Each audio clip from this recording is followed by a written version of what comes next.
Humarap din si dating Senator Antonio Trillanes IV sa Kamara kung saan idinetalye niya ang mga naging transaksyon ni dating Pangulong Rodrigo Duterte at Vice President Sara Duterte. Live mula sa Kongreso, may umarangkadang balita, si Willie Delgado Jr. Willie? Ninya, katatapos lamang maisalang ni dating Senador Antonio Trillanes dito sa ginawang clarificatory hearing ng House Committee on Justice at mapalad tayo na kahit sa saglit makuna natin siya ng reaksyon kaugnay ng kanyang formal na pagsalang dito sa Kamara. Senator, how does it feel? Anong pakiramdam? Matagal mong pinaglaban ito, humigit ko bulang 10 taon. How does it feel? Ano nararamdaman mo ngayon?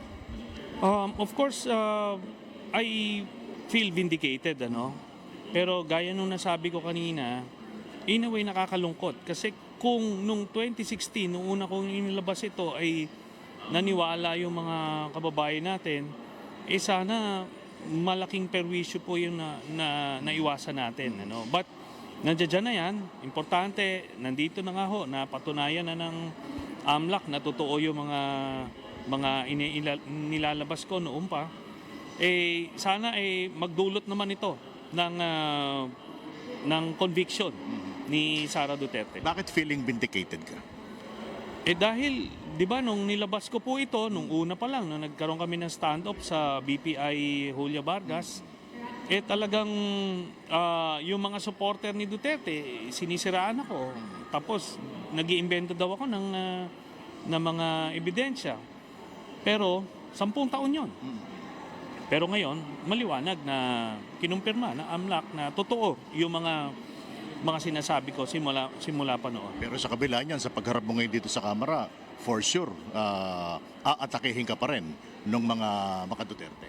Ganoon na lang po yan. Pero at least yung mga Pilipinong bukas pa yung pag-iisip, malalaman nila na kung sino yung nagsasabi ng totoo at hindi.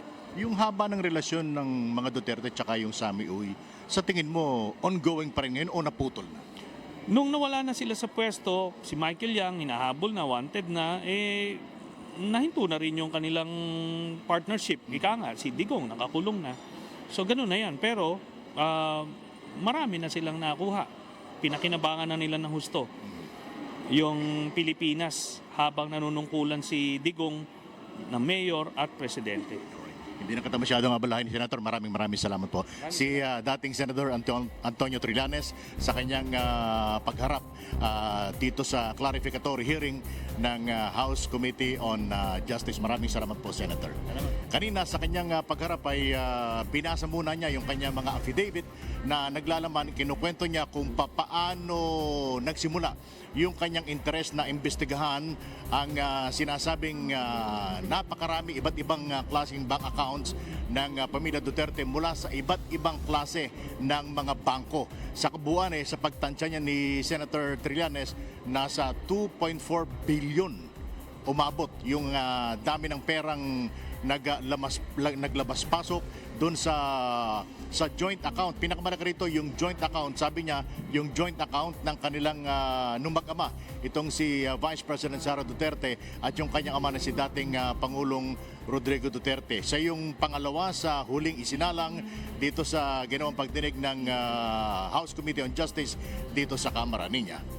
Willie, may ilang katanungan lang ako sa iyo, no? Yung mga pangalan na Sami Uy, ayan si Michael Yang, para sa mga baka nakalimutan din nila, ano bang roles ng mga ito? Kasi yung isa may nagsasabi drug lord at nag-donate pa, di ba, sa kampanya ng dating Pangulo. Ito si Sami Uy.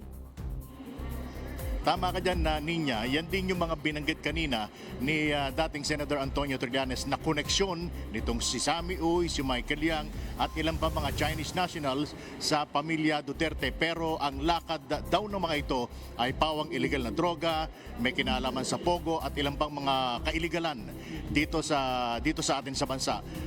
Kakutsaba itong mga Chinese nationals na ito at may pakinabang naman ang pamilya Duterte. Ang binanggit niyan, dating Pangulong Duterte, si Vice President Sara Duterte at yung dalawang kapatid ni Vice President Sara Duterte na si Pulong at itong si Baste Duterte na sinasabing nakinabang sa daang milyong piso na naging mga pumapasok na pera sa bangko galing dito sa mga kakutsaba nilang Chinese national. Ninya.